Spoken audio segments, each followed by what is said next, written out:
আসসালামু আলাইকুম। বিশিষ্ট সাহিত্যিক হুমায়ুন আহমেদের কোথাও কেউ নেই এর নতুন আরও একটি পর্বে আপনাদেরকে স্বাগতম। পাঠটি করে শোনাচ্ছি আমি ফারজানা আহমেদ। তাহলে চলুন শুরু করা যাক হুমায়ুন আহমেদের কোথাও কেউ নেই এর 15তম পর্ব। বকুলকে আজ তার শাশুড়ি দেখতে আসবেন, এর মানে কি বোঝা যাচ্ছে না। জহিরের আত্মীয় স্বজন এর আগে কয়েক দফায় তাকে দেখে গেছে, আংটি পরিয়ে দিয়েছে, বিয়ের তারিখ ঠিক করেছে। এরপর আবার মা আসছেন কেন? টিনা এসে বকুলকে খানিকটা ভয়ও পাইয়ে দিয়েছে, গম্ভীর হয়ে বলেছে খুব ক্যাটক্যাটে মহিলা, স্কুল মাস্টারি করেছে কিছুদিন, তাই মেজাজ এরকম হয়েছে। কথাবার্তা সাবধানে বলবি, বেশি কথা বলার দরকার নেই। বকুল বলল, উনি কি বিয়েটা পছন্দ করছেন না? না। বুঝলে কি করে? তোমার সঙ্গে কথা হয়েছে? না। জহির আমাকে কথায় কথায় বলল তোর একটা ছবি দিয়েছিল। ভদ্রমহিলা ছবির দিকে না তাকিয়ে বললেন, মেয়ের নাক মোটা। আমার নাক কি মোটা?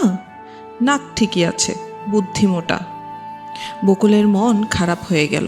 তার বুদ্ধি কম এটা সে নিজেও জানে। যাদের বুদ্ধি বেশি তারা পাটিগণিত ভালো জানে, সে একেবারেই জানে না। ম্যাট্রিকে সে যদি ফেল করে পাটিগণিতের জন্যই করবে। ভদ্রমহিলার সন্ধ্যাবেলা আসার কথা, তিনি বিকেলে একা একা চলে এলেন। 40-45 বছর বয়সে একজন মহিলা, লম্বা, ফর্সা, রোগা, মাথা ভর্তি ঘন কালো চুল, পান খাওয়ার কারণে ঠোঁট টকটকে লাল। সাদা সিল্কের শাড়ি পরেছেন, শাড়ির ওপর নীলের ওপর সাদা কাজ করা একটা চাদর। তাকে দেখে মনে হয় না তার এত বড় একটা ছেলে আছে। তিনি রিক্সা থেকে নেমেই বললেন, খুব ফর্সা ফর্সা শুনেছি, তুমি কিন্তু মা একটু কালো। মোনা হেসে ফেলল, আপনি ভুল মেয়েকে দেখেছেন, ফর্সা মেয়ে ঘরে আছে। আমার নাম মোনা, আমি বকুলের মামাতো বোন। ভদ্রমহিলা মোটেই অপ্রস্তুত হলেন না, আরও শক্ত করে মোনার হাত চেপে ধরলেন। মোনার মনে হলো ইনি ইচ্ছে করেই ভুলটা করেছেন। তিনি ভালো করেই জানেন এই মেয়ে তার ছেলের পছন্দ নয়। ছবি দেখেছেন, অন্যদের কাছে শুনেছেন। মোনা তোমার নাম? জি। তোমার কথা আমি জহিরের কাছে শুনেছি। কি শুনেছেন? তুমি নাকি খুব শক্ত মেয়ে। আপনার কাছে কি সেরকম মনে হচ্ছে? হ্যাঁ, হচ্ছে। আমি নিজেও বেশ শক্ত মেয়ে।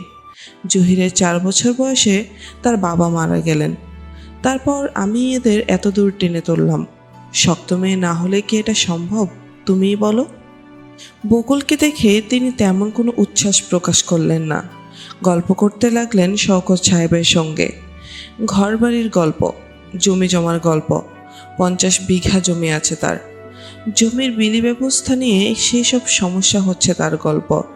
ঘুরে ঘুরে প্রতিটি ঘর দেখলেন। কে কোথায় ঘুমায় আগ্রহ করে জানতে চাইলেন। শওকত সাহেবের স্ত্রীর বাঁধানো ছবি দেখে বললেন, বিয়ান সাহেব তো খুব সুন্দর ছিলেন, ছেলেমেয়েরা কেউই তার মতো হয়নি। মোনা এক ফাঁকে বলল, বকুলকে কি আপনার পছন্দ হয়েছে? তিনি শীতল গলায় বললেন, আমার পছন্দ অপছন্দ এর কোনো ব্যাপার না। জহির পছন্দ করেছে, বিয়ে হচ্ছে ওর পছন্দে। তার মানে আপনার পছন্দ হয়নি? না মা, হয়নি। আমার দরকার ছিল তোমার মতো একটা মেয়ে, শক্ত তেজি।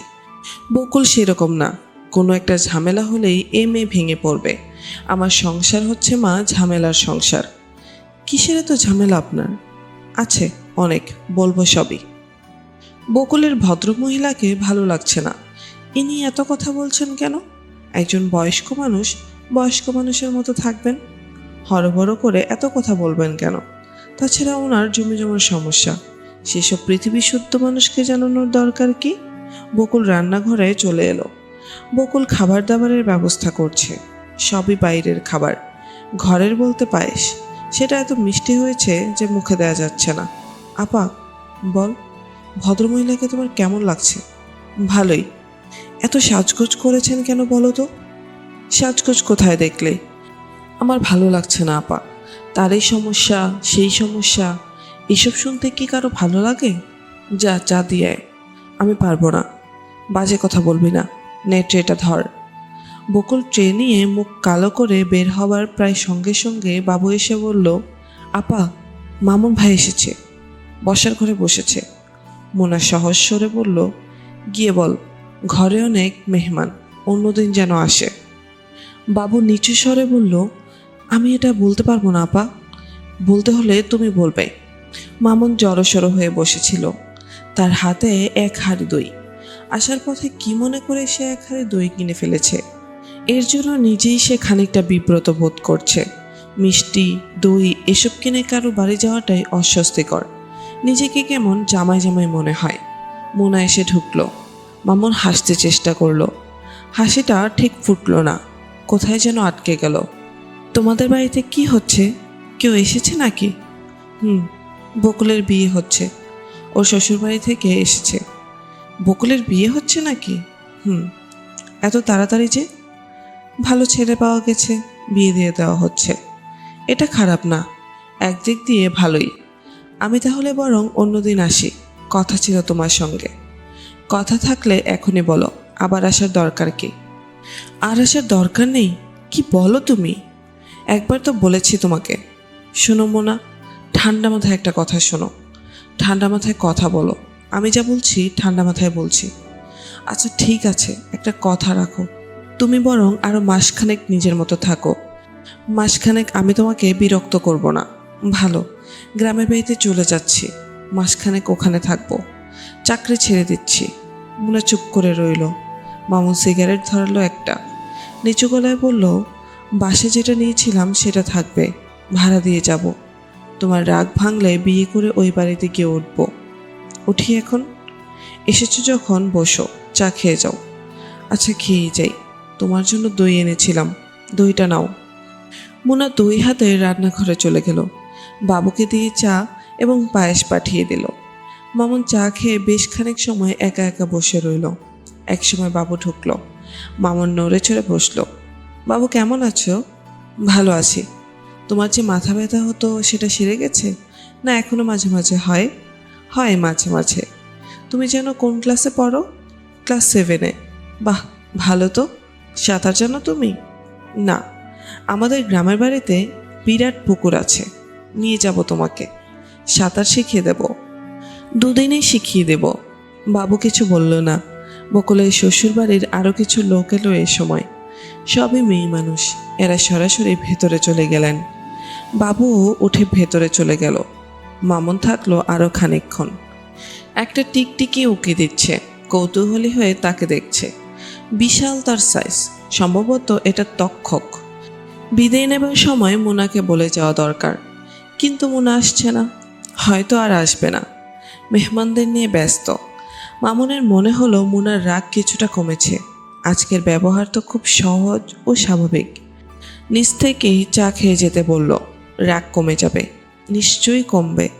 1 মাস দীর্ঘ সময়, 1 মাসের আদর্শন কোনো না কোনোভাবে মন দ্রবীভূত করায় একটা ভূমিকা নেবে। মামুন বসেই রইল, কাউকে না বলে চলে যাওয়াটা ভালো দেখায় না। টিকটিকিটা এখনও তাকে দেখছে। বাকেরের বড় ভাই হাসান সাহেব ফাইন্যান্সের জয়েন্ট সেক্রেটারির লোকটি শান্ত প্রকৃতির, কখনো কোনো ব্যাপারে সামান্যতম উত্তেজনাও তার আচার আচরণে প্রকাশ পায় না। অফিস শেষে সরাসরি বাসায় ফেরেন, দোতলা থেকে পারতপক্ষে নিচে নামেন না, মাঝে মাঝে বারান্দায় গম্ভীর মুখে বসে থাকেন। আজও তেমনই বসেছিলেন। আজ তার মুখ শুধু গম্ভীর নয়, কিছুটা বিষণ্ণ। বারান্দায় বসে থাকলে সাধারণত তার হাতে খবরের কাগজ কিংবা ম্যাগাজিন থাকে, আজ তাও নেই। তার ফর্সা গাল কিঞ্চিত লাল হয়ে আছে। আজ তাদের একটি নাটক দেখতে যাবার কথা। তিনি কিছুক্ষণ আগে সেলিনাকে জানিয়ে এসেছেন তিনি যাবেন না। সেলিনা ব্লাউজ ইস্ত্রি করছিলেন। নাটকে যেতে হবে এই উপলক্ষেই শাড়ির রং মিলিয়ে ব্লাউজটি আজই কেনা হয়েছে। রং মিলছিল না, বহু ঝামেলা করে পাওয়া গেছে। তিনি কিছুক্ষণ আগেই ব্লাউজ ধুয়েছেন। ভেজা কাপড়টি এখন ইস্ত্রি করে শুকানো হচ্ছে। এখন দেখা যাচ্ছে নাটকে যাওয়া হবে না। তার স্বভাব চরিত্র হাসান সাহেবের মতো নয়, তিনি অল্পতেই রাগেন। আজও রাগলেন। রাগ প্রকাশ না করে বললেন, কেন যাবে না? হাসান সাহেব বিরস মুখে বললেন, যেতে ইচ্ছে করছে না। কেন ইচ্ছে করছে না? সকালেও তো বললে যাবে। আমি ইয়াসিনকে পাঠিয়ে টিকিট আনলাম, দুপুরে টেলিফোনে জিজ্ঞেসও করলাম, তখনও বললে যাবে। শরীরটা ভালো লাগছে না। আমি তো খারাপ কিছু দেখছি না, আমার কাছে তো তোমার শরীর ভালোই মনে হচ্ছে। হাসান সাহেব কথা না বাড়িয়ে বারান্দায় চলে গেলেন। কাজের মেয়েটি চা নিয়ে এলো। অন্য সময় সেলিনা চা নিয়ে আসতেন। তিনি চায়ে বেশি চিনি খান। কাজের মেয়েটির সেই আন্দাজ নেই। চায়ে চুমুক দিয়ে তার মেজাজ খারাপ হলো, কিন্তু তিনি কিছু বললেন না। আজ অফিসে একটা ঝামেলা হয়েছে। সামান্য ঝামেলা নয়, বড় রকমের ঝামেলা। এক মন্ত্রীর সঙ্গে কথা কাটাকাটি হয়েছে, সামরিক সরকারের মন্ত্রী। এদের মেজাজ উঁচুতারে বাধা থাকে, সারাক্ষণই মনে হয় তাদের যোগ্য সম্মান দেওয়া হচ্ছে না। এই মন্ত্রীটি পান খেতে খেতে হাসান সাহেবের ঘরে ঢুকেই বললেন, 11টার সময় আপনাকে দেখা করতে বলেছিলাম। হাসান সাহেব বিনীতভাবে বললেন, আমি স্যার গিয়েছিলাম, আপনি ব্যস্ত ছিলেন, কাদের সঙ্গে যেন কথা বলছিলেন। ব্যস্ত তো থাকবই, এয়ার কন্ডিশন ঘরের ঠান্ডা বাতাস খাবো বলে তো মন্ত্রী হই নাই। অপেক্ষা করতে পারলেন না? 8 ঘন্টা অপেক্ষা করেছি। 8 ঘন্টা অপেক্ষা করেই আপনার মাজায় ব্যথা হয়ে গেছে? নিজের ঘরে তো বসেই থাকেন, কাজকর্ম তো কিছুই করেন না। হাসান সাহেব শীতল গলায় বললেন, কাজকর্ম প্রসঙ্গে আপনি যা বলেছেন তার জন্য আমি প্রয়োজনীয় তথ্য কি স্যার আপনার আছে? তথ্য? আপনি তথ্য কপাচ্ছেন আমার সাথে? একজন মন্ত্রীকে আপনি কি মনে করেন? মন্ত্রীকে মন্ত্রী মনে করি, এর বেশি কিছু মনে করি না। আপনারা সিএসপিরা মিলে দেশটাকে নষ্ট করছেন, জানেন এটা? না স্যার, আমার জানা ছিল না। দেশের কমন মানুষ আপনাদের ধারে কাছে যেতে পারে না, নিজেদেরকে আপনারা একজন লাট পেলাট ভাবেন। আপনি সব কী বলছেন? একজন মন্ত্রী আপনাকে কল দিয়েছে, আপনি 10 মিনিট অপেক্ষা করতে পারেন না? আপনি কি জানেন 24 ঘন্টার ভেতর আপনার চাকরি খেতে পারি? স্যার, এটা আমার জানা ছিল না। মন্ত্রী কোনো কথা না বলে ঘর ছেড়ে চলে গেল। ডেপুটি সেক্রেটারি আনিসুল ইসলাম বললেন, আপনি স্যার চলে যান, ক্ষমা চেয়ে আসুন। ক্ষমা চাইলেই এরা পানি হয়ে যায়। হাসান সাহেব বিরক্ত স্বরে বললেন, ক্ষমা চাওয়ার মতো কিছু হয়নি। সময় এখন খারাপ স্যার। তা খারাপ, ঝামেলা টামেলা হতে পারে, আগে হোক, তারপর দেখা যাবে। বাকি সময়টায় অফিসের কোনো কাজ তার মন বসেনি, এখনও বসছে না। বারান্দায় বসে থেকে মেজাজ খারাপ হচ্ছে। সেলিনার সঙ্গে গল্প টল্প করলে ভালো লাগতো। সেলিনার মেয়েলি গল্প শুনতে তার খারাপ লাগে না। সেলিনা আসবে না, তাকে রাগিয়ে দিয়েছেন। হাসান সাহেবের মনে হলো নাটক দেখতে না যাওয়াটাই অন্যায় হচ্ছে। আগে থেকে প্রোগ্রাম করা, প্রোগ্রাম ঠিক রাখা উচিত। জীবনযাত্রা ওলটপালট করে ফেলার মতো কিছু হয়নি। তিনি সেলিনার ঘরে ঢুকলেন, হালকা গলায় বললেন, চলো নাটক দেখে আসি। এখনও নিশ্চয়ই সময় আছে। তোমার শরীর সেরে গেল? সেরেছে, এখন ভালোই লাগছে। 7টার সময় শুরু হবার কথা না? 6:30 বাজে, 8 ঘন্টা আছে এখনো। চট করে তৈরি হয়ে নাও, পারবে না? সেলিনা হাসি মুখে বললেন, পারবো। তুমি কি ভাবো 2-3 ঘন্টা লাগিয়ে আমি সাজগোজ করি? সেলিনার মুখে রাগের চিহ্নও নেই। তার এই গুণটি হাসান সাহেবের খুব পছন্দ। রাগ করে বেশিক্ষণ থাকতে পারে না। হাসান সাহেবের মনে হলো তাদের 2-1টি ছেলে মেয়ে থাকলে মোটামুটি একটি সুখের সংসার হতো। সেটা কখনো সম্ভব হবে না। বাকের জলিল মিয়ার চায়ের স্টলের বাইরে ঢুল পেতে বসেছিল। ভাই এবং ভাবিকে আসতে দেখে সে অন্যদিকে তাকিয়ে রইল যাতে চোখ না পড়ে। চোখে চোখ পড়লে 1.5 টাকা দামের সিগারেটটা ফেলে দিতে হবে। ভাইয়া হয়তো হাত ইশারা করে ডাকবে, কাছে গেলেই গম্ভীর মুখে পানি টানি দিবে। এর চেয়ে অন্যদিকে তাকিয়ে থাকাই ভালো। সেলিনা বললেন, তোমার মাস্তান ভাইকে দেখেছ? সেও আমাদের দেখেছে।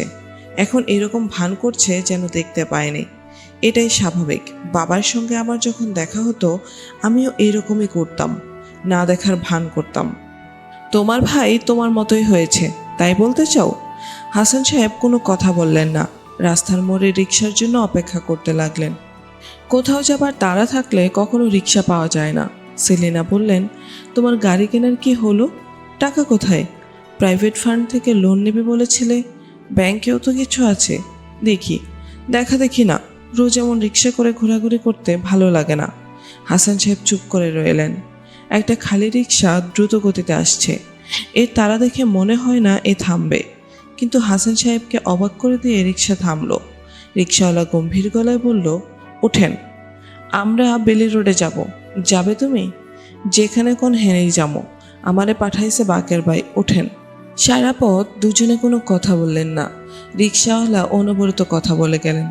10 টাকা সের চাইল কেমনে চলুম কন্দেহি, 6 জন খাওনে ওলা, বড় মাইয়ার বিয়া দেওয়ান দরকার, কেমনে দিমু কন? রিকশার জমা হয়েছে আপনার 40 টাকা। টায়ার ফাটলে হেই খরচ আমার, শিক ভাঙলেও আমার। অহন কন দেহি ভাইজান, কেমনে চলি? আপনি বিচার বিবেচনা কইরা কন। হাসান সাহেব বিচার বিবেচনা করে কিছুই বললেন না। পরিষ্কার বুঝতে পারছেন, যা ভাড়া তার উপর গোটা 5 টাকা দিতে হবে বকশিস। লম্বা দুঃখের প্যাচালে শোনাবার এটা হবে খেসারত। কিন্তু রিকশাওয়ালা কোনো পয়সাই নিল না। চোখ কপালে তুলে বলল, না না, ভাড়া দেওয়ানোর দরকার নাই, বাকের ভাই পাঠাইছে। সেলিনা তিক্ত গলায় বললেন, আর সাথে সাথে করতে হবে না, তোমার বিখ্যাত ভাই পাঠিয়েছে, পয়সা নেবে কেন? দেরি হচ্ছে, চলে এসো। ঘন্টা দিয়ে দিয়েছে, শুরুটা মিস করতে চাই না। বাকের সন্ধ্যা পর্যন্ত জলিল মিয়ার দোকানে বসে রইল। তার সঙ্গে আছে মাখন এবং কুদ্দুস। দুজনে গাঁজা টেনে এসেছে, বিকট গন্ধ ছড়াচ্ছে। মাখন কিছু একটা নিয়ে চিন্তিত। সে কিছু বলছে না, কিন্তু ভাবভঙ্গি দেখে মনে হচ্ছে বলবে। সে দেরি করছে, কারণ তার বক্তব্য বাকেরের পছন্দ হবে না বলেই মনে হচ্ছে। গাঁজা টেনে আসার কারণে কুদ্দুসের গলা শুকিয়ে আছে। সে কিছুক্ষণ পর পর থুতু ফেলবার চেষ্টা করছে, থুতু আসছে না। জলিল মিয়া দোকানের কাজকর্মের ফাঁকেও তীক্ষ্ণ দৃষ্টি রাখছে এই টেবিলে। দিন 10 আগে কোনো রকম কারণ ছাড়াই কুদ্দুস এবং মাখনের মধ্যে এই চায়ের দোকানেই ধুন্ধুমার লেগে গিয়েছিল। 4টা কাপ এবং 2 গ্লাস ভেঙেছে, একটা চেয়ারের পায়ে ভেঙেছে, আজও লেগে যেতে পারে। তবে ভরসার কথা হচ্ছে বাকের ভাই আছে, তার সামনে এরা কিছু করতে সাহস পাবে না। জলিল মিয়া দাঁত বের করে বলল, বাকের ভাই, চা দিতে কই? বাকের কিছু বলল না। মাখন বলল, সিগারেট আনান জলিল মিয়া। জলিল বিরস মুখে 5টা টাকা বের করে সিগারেট আনতে পাঠালো। মাখন বলল, বাকের ভাই, একটা কথা ছিল। কি কথা? প্রাইভেট কথা, বলে ফেল। মাখন গলা নিচু করে ফেলল, কানের কাছে মুখ এগিয়ে নিয়ে বলল, ধোলাইয়ের ব্যবস্থা করতে হবে, সিদ্দিক মিয়ার রিকোয়েস্ট। ব্যাপারটা কি? ভাড়াটে উঠছে না, ধানাই পানাই করছে, এখন বলছে উঠবো না, মামলা করে ওঠাও। শালা, মামলার ভয় দেখায়? সিদ্দিক ভাই খুব রেগে গেছেন। আমাকে বললেন, তোমরা থাকতে এই অপমান? বাকের ঠান্ডা গলায় বলল, এর মধ্যে অপমানের কি আছে? মামলা করতে বলছে, মামলা করুক। বাকের ভাই ব্যাপারটা বুঝতে পারছে না। আমরা থাকতে মামলা মোকদ্দমা কি? শালাকে একটু করকে দিলে কালই বাসা ছেড়ে দিবে। সিদ্দিক সাহেবের কাছ থেকে কত নিয়েছিস? টাকা পয়সার কোনো ব্যাপার না, খাতিরের কাজটা করে দিচ্ছি আর কি। খুব পিতলা খাতির জমাচ্ছিস, ব্যাপার কি? ব্যাপার কিছু না, ব্যাপার আবার কি? উঠিয়ে দিই শালাকে। কি বলেন বাকের ভাই? বাকের কিছু বলল না, মনে মনে খুশিই হলো। একটা কাজ করবার আগে এরা তাকে জিজ্ঞেস করছে, মান্যগণ্য করছে। তবে সিদ্দিক সাহেবের ব্যাপারটা বোঝা যাচ্ছে না। তাকে বাদ দিয়ে অন্যদের কাছে যাচ্ছে। কয়েকদিন আগে রাস্তায় দেখা হলো, এমন ভাব করলো যে চিনতে পারছে না। কুদ্দুস বহু কষ্টে একদলা থুতু ফেললে বলল, 5টা টাকা দেন বাকের ভাই, পকেট খালি। বাকের 10 টাকার একটা নোট দিয়ে গম্ভীর মুখে বেরিয়ে গেল। এখন বাজছে 8টা। সাধারণত 8টার দিকে কম্পাউন্ডওয়ালা বাড়িতে লোকজন আসে। আজও আসবে হয়তো। কারা আসছে লক্ষ্য রাখা দরকার। গেটের কাছে জুবেদ আলী দাঁড়িয়ে আছে। বাকেরকে দেখে সে আড়ালে সরে গেল। বাকের উঁচু গলায় ডাকলো, এই যে ভাই, কেমন আছেন? ভালো। ঘর অন্ধকার কেন? লোকজন নাই? দাওয়াতে গেছে। দাওয়াত কোথায়? জানি না কোথায়। এত সব জিজ্ঞেস করেন কেন? এক পাড়ায় থাকি, খোঁজখবর নিতে হয়। নেন, সিগারেট নেন। বাকের সিগারেটের প্যাকেট হাতে এগিয়ে এলো। জুবেদ আলী বলল, আমি সিগারেট খাই না। কথাটা সত্যি নয়। ওটের মতো মুখের এই লোকটিকে দেখছে খেতে। ভাম কোথাকার। মাঝে মধ্যে সিগারেট টানতে দেখি। জুবেদ আলী গম্ভীর হয়ে গেল। বাকের তার গম্ভীর মুখ সম্পূর্ণ উপেক্ষা করে বলল, মেয়েরা ভর্তি হয়েছে কলেজে? কি বললেন? মেয়েরা কলেজে ভর্তি হয়নি? আপনি বলেছিলেন ভর্তি হবে। জানি না কিছু, বোধহয় হয়নি। কোথাও তো যেতে টেতে দেখি না। আচ্ছা ভাই, বিরক্ত করলাম। খাবেন একটা সিগারেট? না। বাকের চলে গেল রিহার্সাল দেখতে। নাটকের নাম রাতের পাখিরা। নাম শুনেই মনে হচ্ছে বাজে মাল। টিপু সুলতানটা নামালে হয়। তা কি সামাজিক নাটক? টিপু সুলতানে অনেক শেখার জিনিস আছে, দেখলে মনটা অন্যরকম হয়। তা না, রদ্দিমাল রাতের পাখি। বাকেরকে দেখে একটা সাড়া পড়ে গেল। বাকের ভাইকে বসতে দেয়, চায়ের কথা বলে আয়। নাটকটির পরিচালকের নাম বদরুল আলম, বয়স 40-এর মতো। এই পাড়ায় যে কটি নাটক হয়েছে তার প্রতিটিতে সে পাগল কিংবা পাগলির অভিনয় করেছে। এই একটি অভিনয় সে নিখুঁত করে। রাতের পাখিরা, সে একটা চরিত্রে আছে যে শুধু অমাবস্যার রাতে পাগল হয়ে যায়। পাগল হলেই পাগলামির ফাঁকে ফাঁকে সে কিছু গুরুত্বপূর্ণ কথা বলে। উচ্চমানের ফিলোসফি। বদরুল আলম নাটক বন্ধ করে রেখে বাকেরের কাছে এসে দাঁড়ালো, গলা নামিয়ে বললেন, আপনার সাথে একটা কথা ছিল, একটু বাইরে আসুন বাকের ভাই। কি ব্যাপার? জামান সাহেব আমাকে বলেছেন নাটক ফাটক বাদ দিতে। কেন? তার দোকানের বিকিকিনির নাকি অসুবিধা হয়। অসুবিধা কি? আপনি ছাড়াও তো আর একজন কর্মচারী আছে, এটা একটু বলে দেবেন। বলে দেব। নাটক হচ্ছে কেমন? ভালো, 1 নম্বর, ফার্স্ট ক্লাস জিনিস হবে বাকের ভাই। বদরুল আলমের চোখে চকচক করতে লাগলো। নাটকের ব্যাপারে তার উৎসাহ সীমাহীন। আসুন বাকের ভাই, রিহার্সাল দেখুন। 3rd সিনটা দেখাই আপনাকে, মারাত্মক সিন। না, চলে যাই। চলে গেলে হবে না, 3rd সিনটা দেখতেই হবে। 3rd সিনে দরিদ্র স্কুল মাস্টার বাড়ি ফিরে দেখে তার ছোট্ট মেয়ে মারা যাচ্ছে। সে ছুটে যায় ডাক্তারের খোঁজে। ডাক্তার একজনকে পাওয়া যায়, কিন্তু সে ভিজিটের টাকা না নিয়ে যেতে রাজি না।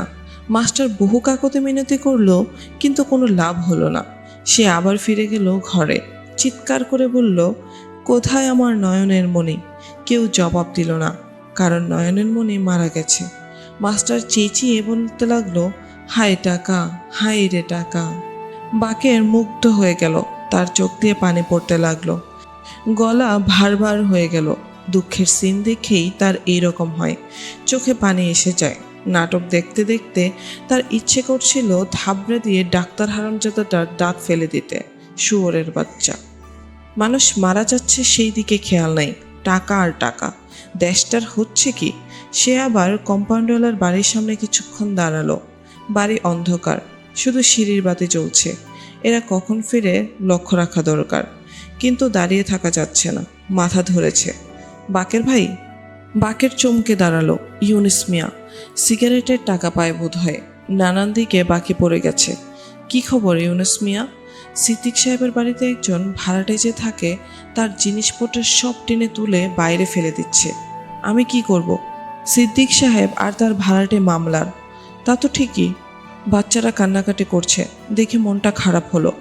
কথায় কথায় মন খারাপ হলে এই সংসার চলে না, এই জিনিসটা মনে রাখবেন। আর শোনেন, আপনি টাকা পয়সা পান কিছু? জি, সামনের মাসে দিব। এখন একটু অসুবিধা আছে। জি আচ্ছা, ওইটা ব্যাপার না, যখন ইচ্ছা দিবেন। বাকের ঘরের দিকে রওনা হলো। রাত 9টার মতো বাজে। খেয়ে দিয়ে শুয়ে পড়তে হবে, শরীরটা জুত লাগছে না। আর একটু দেরি করে গেলে ভালো হতো।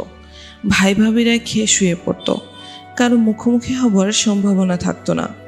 এখন যাওয়া মানেই ভাবির সামনে পড়ে যাওয়া। যদি তাদের খাওয়া না হয়ে থাকে তাহলে একসঙ্গে খেতে হবে। ভাইয়া বসবে ঠিক তার সামনের চেয়ারটায়, একটি কথাও বলবে না, একবার তাকাবেও না। নিজেকে মনে হবে চোরের মতো। গলা দিয়ে ভাত নামতে চাইবে না, বারবার পানি খেতে হবে। বাকেরদের বাড়ির সামনের বারান্দায় একজন মহিলা দাঁড়িয়ে আছেন। বাকেরকে দেখে তিনি এগিয়ে এলেন। বাকের তাকে চিনতে পারল না। 30-35 বছরের রোগা একজন মহিলা, সমিতির মেয়ে বোধ হয়। ভাবি কি সমিতি টমিতি করে? রোগা রোগা কিছু মেয়েরা আসে প্রায়, যাদের মুখ দেখলেই মনে হয় এরা বাড়িতে প্রচুর ঝগড়া করে কর্কশ গলায় ছেলেপুলেদের ধমকায়, এবং এদের অসুখ বিসুখ লেগেই থাকে। আপনি কি বাকের সাহেব? জি, আমি আপনার জন্য দাঁড়িয়ে আছি। কি ব্যাপার? আপনার ছেলেরা আমার ঘর থেকে জিনিসপত্র টেনে রাস্তায় ফেলে দিচ্ছে। আমার বড় মেয়েটার 103 জ্বর। আমার বাবা বাসায় নেই, এই দেশের বাড়িতে গেছে। আপনি সিদ্দিক সাহেবের বাড়িতে থাকেন? জি, 2 মাসের ভাড়া বাকি পড়েছে। ওর বাবা টাকার জন্যই দেশের বাড়িতে গেছে। এর মধ্যে এই অবস্থা। চলুন যাই, দেখি কি ব্যাপার। আসুন আমার সাথে। কাঁদবেন না, কাঁদার কিছু নেই। আমি মাখনা হারামজাদার দাঁত ভেঙে ফেলবো। ভদ্রমহিলা এবার শব্দ করেই কাঁদতে লাগলেন। বাকের লক্ষ্য করলো এর পায়ে স্যান্ডেল নেই। ঝামেলা শুরু হওয়া মাত্রই ছুটে এসেছেন। বাকেরের মন অসম্ভব খারাপ হয়ে গেল। সিদ্দিক সাহেবের বাসার সামনে বেশ কিছু লোকজন। ঘরের জিনিসপত্র সব বাইরে এনে রাখা হয়েছে। অসুস্থ মেয়েটা একটা চেয়ারে চোখ বড় বড় করে বসে আছে। তার ছোট ভাইটা বসে আছে একটা ট্রাঙ্কের উপর। ছোট ভাইটা নিঃশব্দে কাঁদছে। বাকের উঠোনে দাঁড়িয়ে শীতল গলায় ডাকলো, মাখনা। মাখন ভেতরে ছিল। অবাক হয়ে বের হয়ে এলো। বাকের ঠান্ডা গলায় বলল, মেয়েটা অসুস্থ, ঘরে কোনো পুরুষ মানুষ নেই, এর মধ্যে তুই জিনিসপত্র বের করে ফেললি। মাখন হতভম্ব হয়ে তাকিয়ে রইল। সিদ্দিক সাহেব 3 তলার বারান্দায় দাঁড়িয়েছিলেন। তিনি নিচে নেমে এলেন। হরবড় করে বললেন, 2 মাসের ভাড়া বাকি। আমি বলেছি দিতে হবে না, শুধু বাড়িটা ছেড়ে দাও। তাও চেটাং চেটাং কথা বলে। জিনিসপত্র তো রাস্তায় ফেলে দিচ্ছে না, বারান্দায় থাকবে, পাহারা থাকবে। ঘরটা শুধু তালা দিয়ে দেব। এদের পৌঁছে দেব আত্মীয়র বাড়ি, গাড়ি করে পৌঁছে দেব। আমি নিজের মুখে বলেছি এই কথা। বাকে তুমি জিজ্ঞেস করে দেখো। বাকের থমথমে গলায় বলল, মাখনা, জিনিসপত্র ভেতরে নিয়ে যা। সিদ্দিক সাহেব তীক্ষ্ণ গলায় বললেন, জিনিসপত্র ভেতরে নিবে মানে? মঘের মূল্যক নাকি? সিদ্দিক সাহেব, সাবধানে কথা বলুন। সাবধানে কথা বলবো মানে? ভুঁড়ি নামিয়ে ফেলবো। একটা কিছু বেতাল হয় যদি, লাশ পড়ে যাবে। আমার নাম বাকের। মাখনা, জিনিসপত্র ঢোকা। অতি দ্রুত জিনিসপত্র ভেতরে ঢুকে গেল।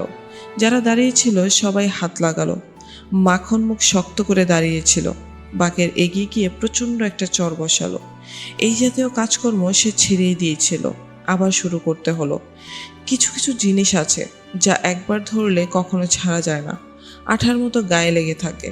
সিদ্দিক সাহেব হতভম্ব হয়ে তার দিকে তাকিয়ে আছেন। মাখন নিজেও তাকিয়ে আছে। শুধু কুদ্দুসকে দেখা যাচ্ছে ছুটোছুটি করে আলনা টান্না ভেতরে নিয়ে যেতে। সিদ্দিক সাহেব মৃদু গলায় বললেন, বাকের, আমার সঙ্গে ভেতরে আসো, কথা আছে। বাকের ফিরেও তাকালো না। অনেকটা সময় নিয়ে সিগারেট ধরালো। তারপর হাঁটতে শুরু করলো যেন কিছুই হয়নি। হাসান সাহেবদের ফিরতে বেশ রাত হলো।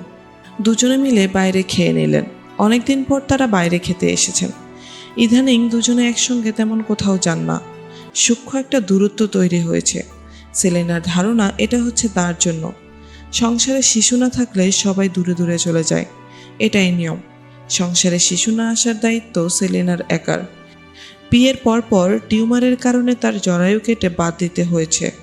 অত্যন্ত আশ্চর্যের ব্যাপার, হাসান সাহেব এখনো পর্যন্ত বলেননি একটা বাচ্চা কাচ্চা থাকলে ভালো হতো। সেলিনার ধারণা একদিন না একদিন সে এই প্রসঙ্গ তুলবেই। কে জানে, হয়তো আজই তুলবে। সেলিনা বললেন, কথা বলছো না কেন? কি ভাবছো? হাসান সাহেব সিগারেট ধরাতে ধরাতে বললেন, চাকরি ছেড়ে দিলে কেমন হয় সেলিনা? সেলিনা অবাক হয়ে তাকালেন। চাকরি ছাড়ার কথা বলছো কেন? হাসান সাহেব কিছু বললেন না। ভুরু কুচকে তাকিয়ে রইলেন। তাকানোর এই ভঙ্গিটা সেলিনার চেনা। এর মানে হচ্ছে তিনি আর কিছুই বলবেন না, এই প্রসঙ্গে তো নয়। সেলিনা প্রসঙ্গ বদলালেন। নাটকটা কেমন লাগলো? ভালো। কার অভিনয় সবচেয়ে ভালো লেগেছে? সবাই ভালো। তবুও স্পেসিফিক্যালি 2-1 জনের নাম বলো। হাসান সাহেব আবারও ভ্রু কুচকে তাকিয়ে রইলেন। তার মানে নাটকের কিছুই তার মাথায় ঢোকে নেই। অন্য কোনো ব্যাপার নিয়ে ভেবেছেন। ব্যাপারটা কি? সেলিনার উদ্বেগের সীমা রইল না।